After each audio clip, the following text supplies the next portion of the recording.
Hello, my name is Zugun Parchment, and I'm 76 years old, and I was diagnosed with the transformative leukemia about 24 years ago. It started with thrombocytopenia, and I was put on the new drug hydroxyurea, and it actually worked fantastic for many, many years. And then I went into the next stage, which I always find it very difficult to pronounce the name, but it is polycythemia vera.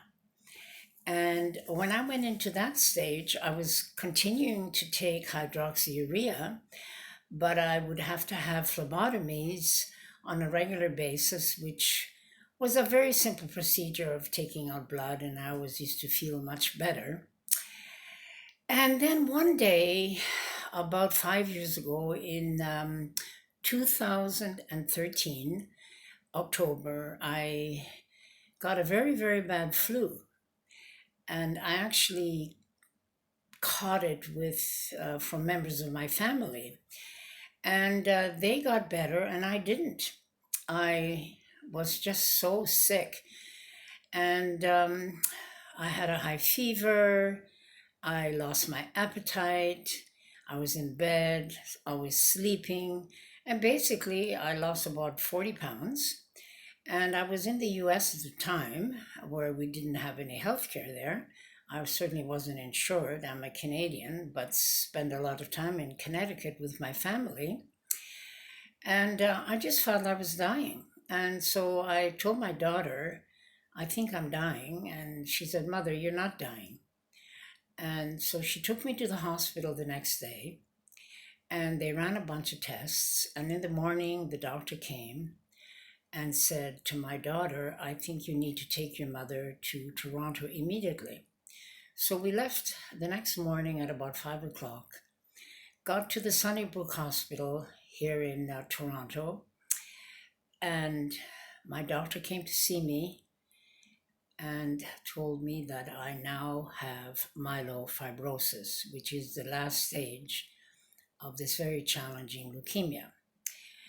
So she kind of said to me, the good news is that the new drug Jakavi is now on the market. And I had actually known about it because my doctor always kept me informed as to what the latest drugs were available for this condition.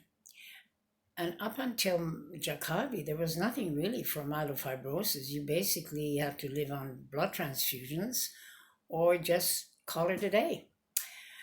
So she said, well, the good news is it's been approved by Canada Health and you are eligible, but we have to apply to the Canadian Health program. And that took about 6 weeks. I was discharged, but before I was discharged, I had a blood transfusion, and that helped me a little bit, but oh my goodness, I was so weak. I could barely stand up. Anyway, long story short, when the drug became approved for me, and I started on Jakavi, I basically took about 6 weeks, I would say, when I started to feel normal and was able to travel back to the US to be with my daughter. And I have to say that the first 3 or so years, I was really thriving on Jakavi.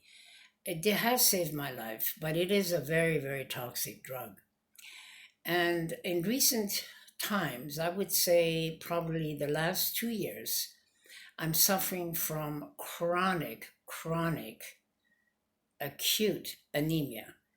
I mean, even to make my bed is a major, major undertaking. So actually, I have to confess, I don't even bother to make it because I rather use my energy to do something else. But over the years, because I have thrived, it's also because I have implemented many, many natural alternative protocols. I do ozone therapy. I'm on a very strict bulletproof diet, or some people refer to it as a ketogenic diet. I am very strict. I don't drink alcohol. I do heavy weightlifting. I try to keep a positive mental attitude. I meditate with holosync every day.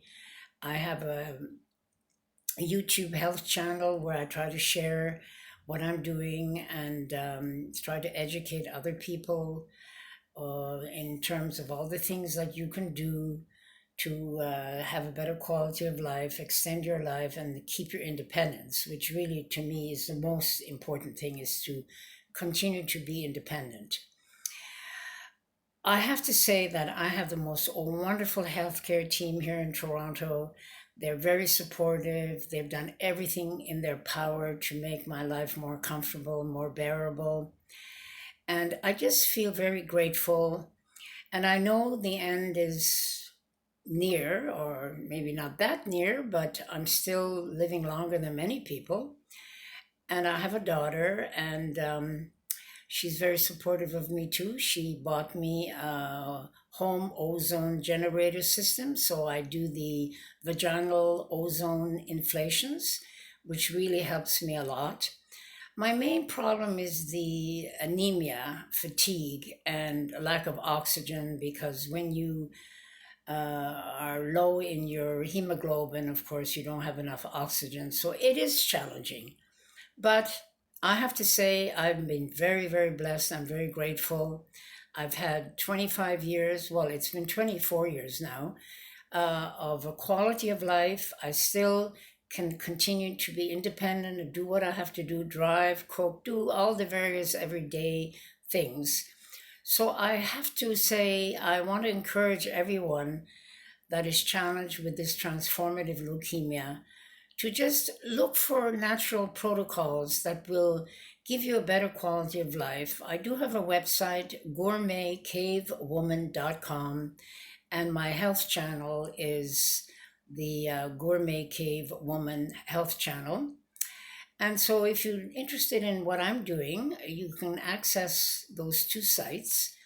And I wish you all the very best if you get diagnosed with this condition. Don't give up. I consider myself a survivor. And at 76, well, I'm actually going to be 77 in December, I think I'm doing pretty well. So, all the best to everybody. And maybe one day we might meet at some convention or some sort of gathering with all of us who are surviving this very challenging disease. Thank you very much for listening. And I'm glad I was able to share my experience with you. I mean, there are many little things that are challenging. I have neuropathy in my feet. I have my right foot, the metatarsals are fractured, and there are a lot of challenges. But hey, it could be worse, and I feel very blessed, and I'm very grateful. Thank you.